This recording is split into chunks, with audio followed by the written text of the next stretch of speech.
ጸሎታ ወበረከታ ያሃሎ ምስለ ኩልነ ሕዝበ ክርስቲያን ለዓለመ ዓለም።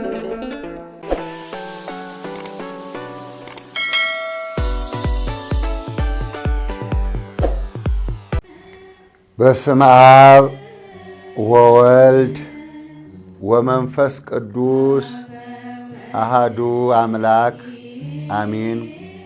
በስመ አብ ወወልድ ወመንፈስ ቅዱስ አሃዱ አምላክ አሜን። ቸኳይ መልእክት የማስተላልፍላችሁ 7 ምልክቶች ናቸው። የዓለም ፍጻሜ፣ የዓለም መጨረሻው። ይህ በሚሆንበት ዘመንና ጊዜ ብዙዎች ይሰናከላሉ ይላል። ብዙዎች ይሰናከላሉ። በዚያን ጊዜ ደግሞ የተሰናከሉት እነማን ናቸው? አሁን ባለው ዘመናችን ይህ ምልክት ሲፈጸም፣ ይህ ቃሉ ሲፈጸም፣ ይህ ቃሉን ያልሰሙ ያላስተዋሉ እነማን ናቸው? እነማን ናቸው? ይህ መሰናክል የገጠማቸው ይሄን ነው የምነግራችሁ። እነኚህን 7 ነገሮች የተፈጸመባችሁ ካላችሁ፣ እነዚህ 7 ምልክቶች፣ እነዚህ በ7ቱ ነገር የተሰናከላችሁ፣ የወደቃችሁ፣ እንቅፋት የመታችሁ፣ ተሰናክላችሁ እዚህ ፈተና ውስጥ ያላችሁ በአስቸኳይ እንድትወጡ እመክራችኋለሁ። እንግዲህ ይላል ራዕየ ዮሐንስ ምዕራፍ 2 ቁጥር 10 እንግዲህ ከወዴት እንደወደቅህ አስብ፣ ንስሐም ግባ፣ አለበዛ ግን እመጣብሃለሁ ይላል። አለበዛ ግን እመጣብሃለሁ ይላል።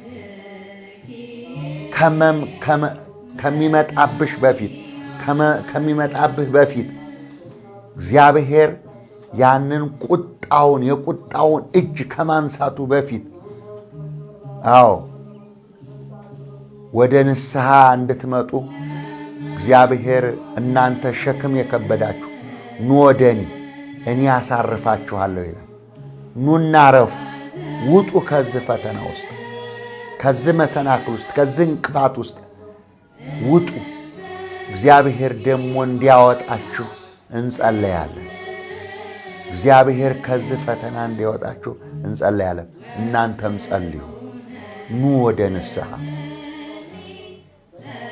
ዛሬ የምነግራችሁ 7 ነገሮች ናቸው።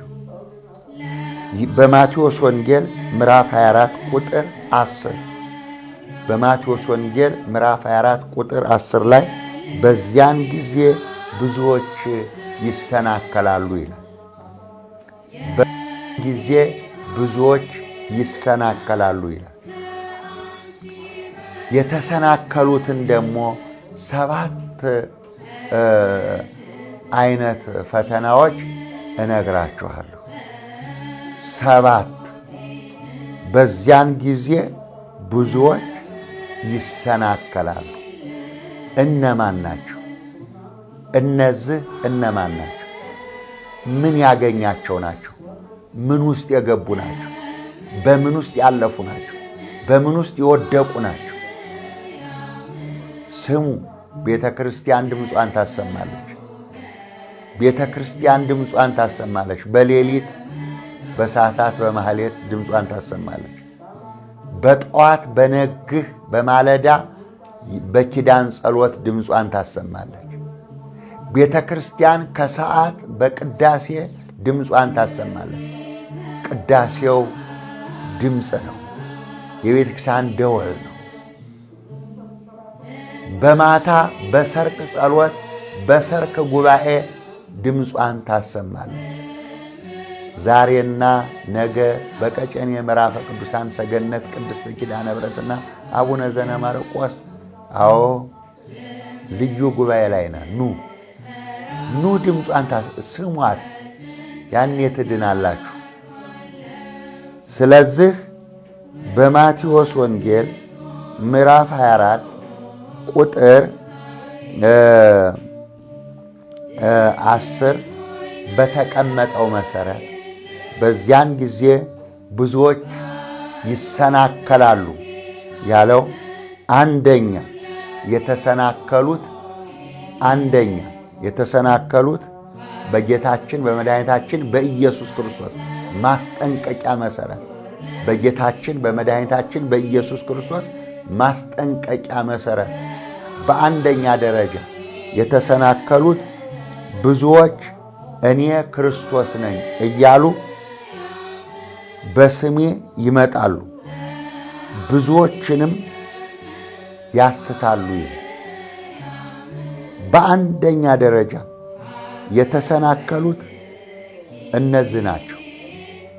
በአንደኛ ደረጃ ሃይማኖታቸውን የለወጡ ናቸው። ብዙዎች እኔ ክርስቶስ ነኝ እያሉ በስሜ ይመጣሉ ብዙዎችንም ያስታሉ ማለት ከሃይማኖት ያስታሉ ማለት ነው። በማቴዎስ ወንጌል ምዕራፍ 24 ቁጥር 5 ወደ ዕብራውያን ሰዎች ምዕራፍ 13 ቁጥር 7 ላይ ያለውን በደንብ አንብቡ። እዚህ ላይ ያለው ነው ዋናው። በማቴዎስ ወንጌል ምዕራፍ 24 ቁጥር 5 ዕብራውያን ምዕራፍ 13 ቁጥር 7 ላይ እንዲህ የሚል ቃል ታገኛላችሁ። እኔ ክርስቶስ ነኝ እያሉ ማለት ክርስቲያን ነን እያሉ ይመጣሉ ማለት ነው። እኔ ክርስቲያን ነኝ እያሉ ይመጣሉ ማለት ነው። በስሜ ይመጣሉ ማለት ኢየሱስ ጌታ ነው እያሉ ይመጣሉ ማለት ነው። ኢየሱስ ኢየሱስ እያሉ ስሙን እየጠሩ ይመጣሉ ማለት ነው። ሌላ በዕብራውያን 13 7 ላይ የተቀመጠው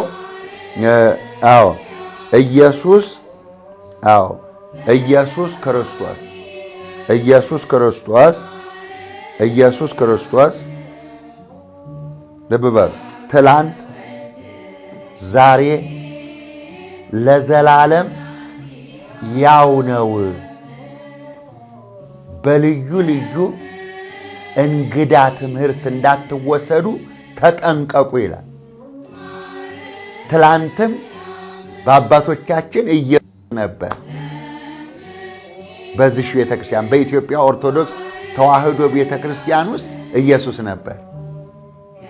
ዛሬም በኢትዮጵያ ኦርቶዶክስ ተዋሕዶ ቤተክርስቲያን ውስጥ ኢየሱስ እንበላዋለን፣ እንጠጣዋለን፣ ለብሰነዋል። ለዘላለም ነግሶ የሚኖር አልፋ ኦሜጋ ኢየሱስ ክርስቶስ ነው።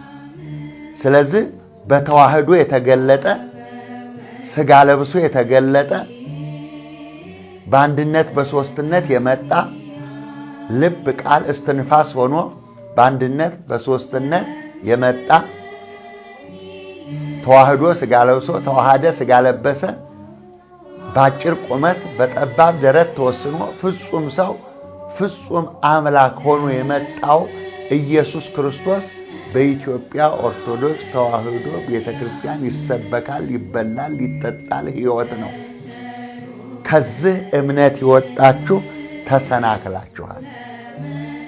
ከዚህ እምነት የወጣችሁ በጥቅምም ይሆን በልህም ይሆን በቁጣም ይሆን ሳይገባችሁም ይሆን ገብቷችሁም በድፍረት ይሆን ከዚች እምነት የወጣችሁ ተሰናክላችሁ ወድቃችኋል። አንደኛው ይሄ ነው። ሁለተኛው በምዕራፍ 24 ቁጥር 9 በምዕራፍ 24 ማቴዎስ ወንጌል ማለት ነው 24 ቁጥር 9 ላይ ደግሞ ሁለተኛው የተሰናከሉት እንዲህ ነው። ስለ ስሜ በአሕዛብ ሁሉ የተጠላችሁ ትሆናላችሁ። ስለ ስሜ በአሕዛብ ሁሉ የተጠላችሁ ትሆናላችሁ። ይህንን ያልተቀበሉ ተሰናክለዋል። ይህንን በጸጋ ያልተቀበሉ ተሰናክለዋል። በአሕዛብ ሁሉ ፊት በአሕዛብ ሁሉ ልብ በሉ።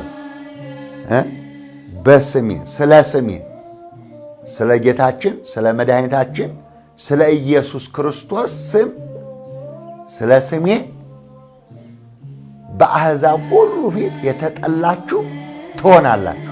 የተጠላችሁ አስቡ፣ አስተውሉ። የተጠላችሁ ትሆናላችሁ። ዛሬ ለምን ተጠላው? ለምን ስሜ ተጠራ? ለምን እንዲሆን ምናምን ያላችሁ የምትሉ ከሆነ በኢትዮጵያ ኦርቶዶክስ ተዋሕዶ ቤተ ክርስቲያን ይህንን በጸጋ ያልተቀበለ ክርስቲያን ተሰናክሏል።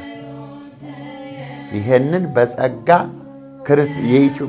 በኢትዮጵያ ኦርቶዶክስ ተዋሕዶ ቤተ ክርስቲያን ውስጥ ለምን ተሰደቡ፣ ለምን ተጠላሁ የሚል በስሙ ይህንን በጸጋ ያልተቀበለ ተሰናክሏል ማለት ነው። ሁለተኛው መሰናክል ይሄ ነው። ሦስተኛው መሰናክል በማቴዎስ ወንጌል ምዕራፍ 24 ቁጥር 13 ላይ የተቀመጠው ነው። ሁለተኛው መሰናክል በኢትዮጵያ ኦርቶዶክስ ተዋሕዶ ቤተ ክርስቲያን ያው በሃይማኖቱ እስከ መጨረሻው ያልጸና አልዳንም፣ ተሰናክሏል ማለት ነው። እስከ መጨረሻው የሚጸና እርሱ ይድናል ይላል ቁጥር 13 ላይ። እስከ መጨረሻው የሚጸና እርሱ ይድናል ይላል። ስለዚህ በኢትዮጵያ ኦርቶዶክስ ተዋሕዶ ሃይማኖቱ እስከ መጨረሻው ድረስ ክርስትናውን አጽንቶ ያልያዘ የተሰናከለ ነው። ተሰናክሏል ማለት ነው። እስከ መጨረሻው ያጽናል። ይሄ ሦስተኛው ነው። አራተኛው መሰናክል የማቴዎስ ወንጌል ምዕራፍ 24 ቁጥር 25 የተጻፈው ነው። የማቴዎስ ወንጌል ምዕራፍ 24 ቁጥር 25 ላይ ያለው ነው። የተመረጡትን እስኪያስቱ ድረስ ይላል። የተመረጡትን እስኪያስቱ ድረስ ታላላቅ ምልክትና ድንቅ ያሳያሉ። ልብ በሉ። የተመረጡትን እስኪያስቱ፣ የተመረጡ ክርስቲያኖች፣ ቆራቢዎች ኢየሱስ ክርስቶስን በልተው ጠጥተው ጠግበው እያሉ የተመረጡትን እስኪያስቱ ድረስ ታላላቅ ምልክትና ድንቅ ያሳያሉ። በምልክት በተአምራት ተጠልፈው የሄዱ ተሰናክለዋል። ልብ በሉ። በዚህ ተአምራት የማቴዎስ ወንጌል ምዕራፍ 7 ቁጥር 21ን በደንብ ተመልከቱ። በማቴዎስ ወንጌል ምዕራፍ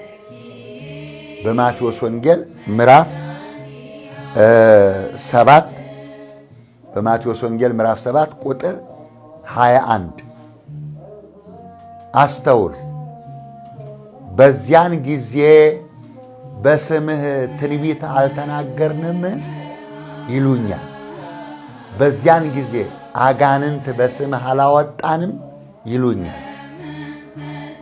በዚያን ጊዜ በስምህ ታላላቅ ተአምራትን አላደረግንምን ይሉኛል። እናንተ ምልክትና ድንቅ ተአምራት ናፋቂዎች፣ አመፀኞች ናችሁ፣ አላውቃችሁም ይላቸዋል። ይሄ ለአመንዝራሞች ነው። አመንዝራና ክፉ ትውልድ ምልክት አይሰጠውም ይላል። ስለዚህ ምልክት እያያችሁ ተአምራት እያያችሁ በዚህ ተታላችሁ በዚህ ተጠልፋችሁ የሄዳችሁ ወድቃችኋል፣ ተሰናክላችኋል ማለት ነው። እንግዲህ ምጽአቱን አስቡ። ሲመጣ በፊቱ ታፍራላችሁ። ያን ጊዜ እንዲህ ይሉኛል፣ እናንተ አመፀኞች፣ አላውቃችሁም እላቸዋለሁ። ይሄ ብዙዎች አንዴ በርሜል ጊዮርጊስ፣ አንዴ ስውሯ ማርያም፣ አንዴ ኩክየለሽ፣ አንዴ ሰሚነሽ ኪዳነ ምሕረት፣ አንዴ እንትና እያሉ የሚዘሩ በምልክት የሚያምኑ በጣም ብዙ ናቸው። ስውሯ ማርያም የሚባል የለም። የተሰወረች ማርያም በኢትዮጵያ ኦርቶዶክስ ተዋሕዶ ቤተክርስቲያን ውስጥ የለም። በልባችን የተቀረጸች ከኛ ጋር የምትኖር ሳሊለነ ቅድስት ለምኝልን ብለን የምንለምናት ሁሌ ከኛ ጋር ያለች ድንግል ማርያም ናት ያለችው። ስውሯ እንትና የሚባል የለም። ስለዚህ ከቦታ ቦታ የምትንከራተቱ፣ ከቦታ ቦታ የምትሄዱ፣ ሰው የምትከተሉ፣ አጋንንት በጮኸ ቁጥር ተአምራት የሚመስላችሁ፣ አጋንንት አስጮኻዮችን የምትከተሉ ወድቃችኋል፣ ተሰናክላችኋል። ምክንያቱም ጌታችን መድኃኒታችን ኢየሱስ ክርስቶስ አስቀድሞ ነግሮናል። ወድቃችኋል።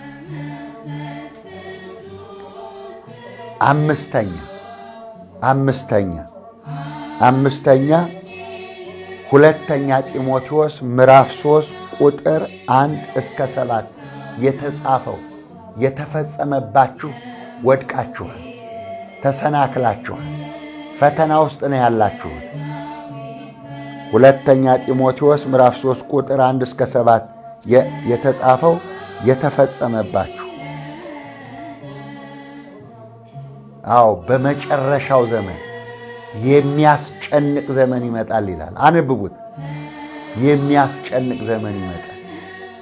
ገንዘብን የሚወዱ፣ ራሳቸውን የሚወዱ፣ ትምክህተኞች፣ ተሳዳቢዎች፣ ለወላጆቻቸው የማይታዘዙ፣ እርቅን የማይሰሙ፣ ከዳተኞች፣ ችኩሎች፣ የአምልኮት መልክ ያላቸው ኃይሉን ግን ክደዋል። እነዚህ ኃጢአታቸው የተከመረባቸው በቤቶች ሾልከው ገብተው እንዳያስጨንቁህ ተጠንቀቅ፣ ከነዚህም ራቅ። ይሄ መጨረሻው ዘመን ምልክት ነው። ይሄ ጽሑፍ የተፈጸመባችሁ ተሰናክላችሁ ወድቃችኋል። በአስቸኳይ ውጡ፣ ንስሐም ግቡ።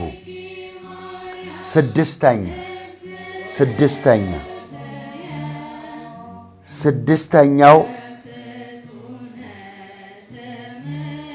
ለመሸጥ፣ ለመግዛት፣ ለመነገድ አስባችሁ የሰይጣን ተከታይ የሆናችሁ ወድቃችኋል። ራዕየ ዮሐንስ ምዕራፍ 13 ቁጥር 16ን ተመልከቱ። ራዕየ ዮሐንስ ምዕራፍ 13 ቁጥር 16 ላይ እንዲህ ይላል፣ የአውሬውን ምልክት በእጃቸውና በግንባራቸው የተቀበሉ ተሰናክለዋል ይላል። ይህንን የአውሬውን ምልክት በእጃቸውና በግንባራቸው ያልያዙ አይሸጡም፣ አይለውጡም። ታላላቆችም ቢሆኑ ታናናሾችም ቢሆኑ፣ ሀብታሞችም ቢሆኑ ድሃዎችም ቢሆኑ በዚህ ምልክት የአውሬውን ምልክት ይቀበላሉ። ለንግድ ብለው፣ ለገንዘብ ብለው፣ በዚህ ዓለም ለመኖር ብለው አምላካቸውን አጥተው ተሰናክለው ወድቀዋል። ንስሐ ግቡ ይላቸዋል። ይሄ ትልቁ መሰናክል ነው። እናቶቼ፣ አባቶቼ፣ እህቶቼ፣ ወንድሞቼ ለገንዘብ ብላችሁ በእጃችሁ ላይ፣ በግንባራችሁ፣ በሰውነታችሁ ላይ የአውሬውን ምልክት እንዳትቀበሉ፣ ተቀብላችሁ እንዳትሰናከሉ ተጠንቀቁ ተብሎ ተጽፎላችኋል።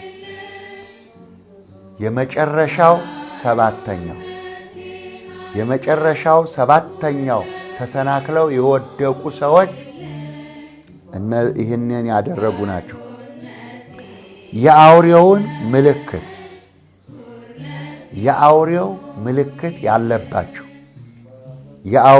ምልክት ያለባቸው ለምስሉም የሰገዱ ክፉና የሚጠዘጥዝ ቁስል ይሆንባቸዋል። ራእየ ዮሐንስ ምዕራፍ 16 ቁጥር 2 ራእየ ዮሐንስ ምዕራፍ 16 ቁጥር 2 የአውሬውን ምልክት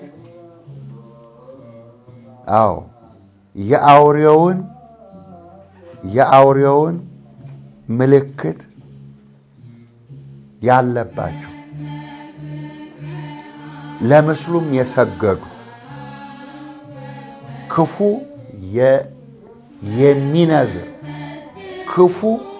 የሚነዝር የሚጠዘጥዝ ቁስል ይሆንባቸዋል፣ በዚህ ተሰናክለዋል ይላል። አሁን እነዚህ 7 ምልክቶች የምጽአቱ 7 ምልክቶች ጌታ የመምጣቱ 7 ምልክቶች የነገርኳችሁ የዘረዘርኩላችሁ ከነጥቅሱ የሰጠኋችሁ እናቶች፣ አባቶች፣ እህቶችና ወንድሞች በዚህ ተሰናክላችሁ ወድቃችሁ ከሆነ ይሄ ተፈጽሞባችሁ ከሆነ በአስቸኳይ ነፍሳችሁን አድኑ። ጌታ ይመጣል። በእውነት ይመጣል። ጌታ ምጽአቱን የምታምኑ በእውነት ይመጣል። የመጨረሻው ጥቅስ የምሰጣችሁ እንዲህ ይላል ቃሉ፣ በተቃዋሚዎች አትደንግጡ፣ ይህ ለእነርሱ የጥፋት ለእኛ ግን የመዳን ምልክት ነው። በተቃዋሚዎች አትደንግጡ፣ ይህ ለእነርሱ የጥፋት ለእናንተ ግን የመዳን ምልክት ነው። ወደ ፊልጵስዩስ ሰዎች ምዕራፍ 1 ቁጥር 28 ወደ ፊልጵስዩስ ሰዎች ምዕራፍ 1 ቁጥር 28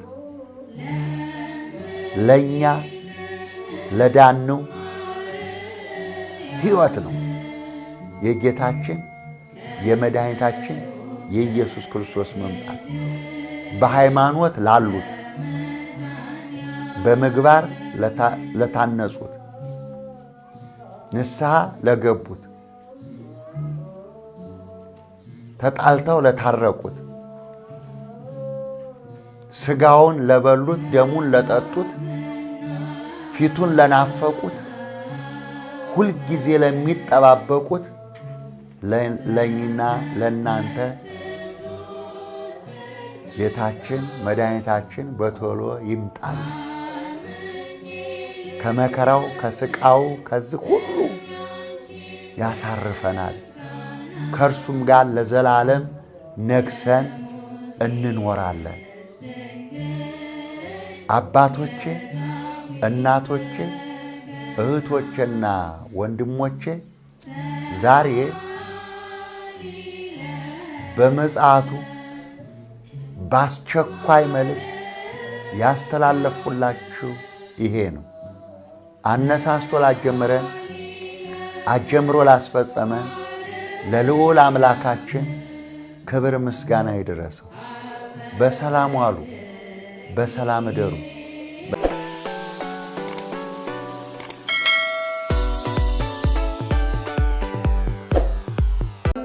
ጸሎታ ወበረከታ ያሃሎ ምስለ ኩልነ ሕዝበ ክርስቲያን ለዓለመ ዓለም